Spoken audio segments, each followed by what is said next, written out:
Welcome to this episode, which is 5 gifts for your voice. And these really are just self-love, safety, agency, freedom, and humanity. Now I'm going to explain these, but I want to say that these are beautiful upgrades to use today for your confidence and joy, and just to have more fun with this crazy little thing called your voice.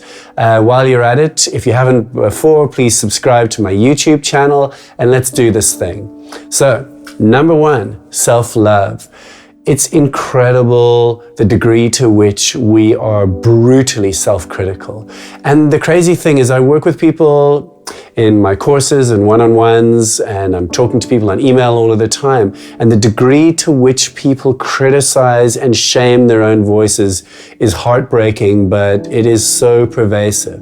And the difference between the outer and the inner is so big. In other words, someone will speak completely clearly, but their self-perception is that they're not enough, that they ramble on, that they're not clear enough, that their voice sounds weird and they don't like the way they look. We are so cruel to ourselves. So let's take a breath together. Just slow this down.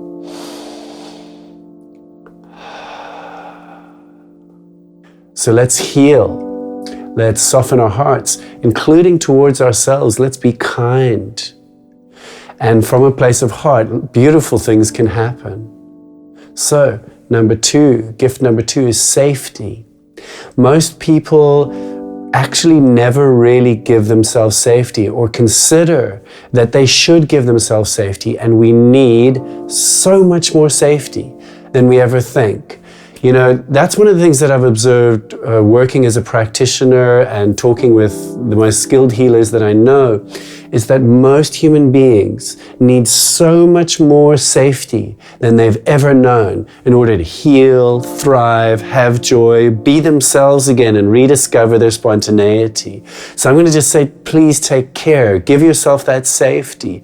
Give yourself permission to do whatever you need to feel safe. Find out what resources you, and honor that you're different and you might have really special needs. Maybe you need to spend some time in a cabin in the woods.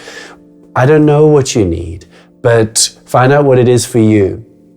Point number 3, agency. This is a huge one, and I'm going to explain what I mean here. We lose this as a child. So when a child experiences what it feels are traumatic moments, where its nervous system gets overwhelmed and there's no safety, it loses its sense of power or agency in the world.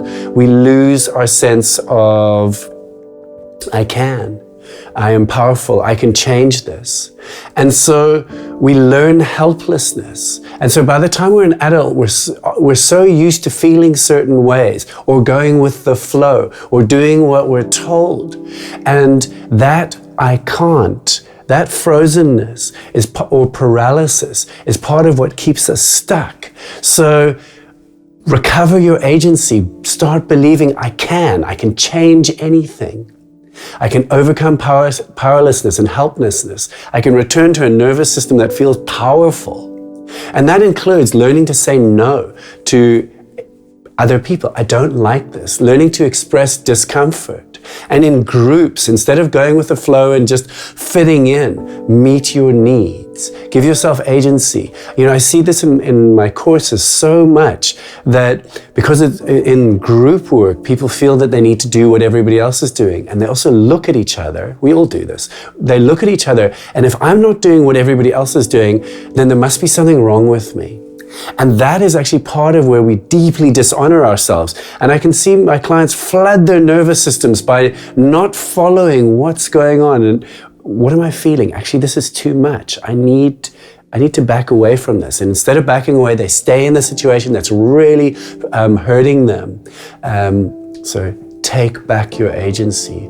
Listen to your body and give yourself and your body what it's asking for. Point number 4, freedom. This is a big one. It's a freedom to be messy and imperfect and crazy. Rewind that clock and remember when you were small, 4 or 5 or 3, when you were just wild. Look at children. They are wild. They are crazy. They do weird movements in the shopping center, and they just do it because that's how their body's moving. And then we become these robotic, perfect, and perfectly bored and domesticated creatures. So I'm just saying, embrace inner and outer freedom. Rewild yourself. Let ourselves be ourselves.